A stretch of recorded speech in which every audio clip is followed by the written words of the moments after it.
السلام علیکم ورحمۃ اللہ وبرکاتہ اعوذ باللہ من الشیطان الرجیم بسم اللہ الرحمن الرحیم رب اشرح لی صدری ویسر لی امری واحلل عقدۃ من لسانی یفقهوا قولی وقل جاء الحق وزهق الباطل ان الباطل كان زهوقا۔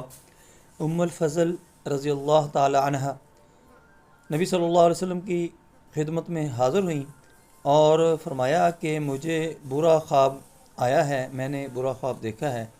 تو آپ صلی اللہ علیہ وسلم نے فرمایا کہ اس کا فوراً تدارک کرنا چاہیے۔ تو آپ نے پوچھا کہ آپ کو کیا خواب ہے؟ تو انہوں نے فرمایا کہ میں نے دیکھا ہے کہ آپ کے جسم کا ایک ٹکڑا میری گود میں آ کر گرا ہے یا رکھ دیا گیا ہے۔ تو نبی صلی اللہ علیہ وسلم نے فرمایا کہ یہ خواب تو بہت اچھا ہے کہ حضرت فاطمہ رضی اللہ تعالی عنہ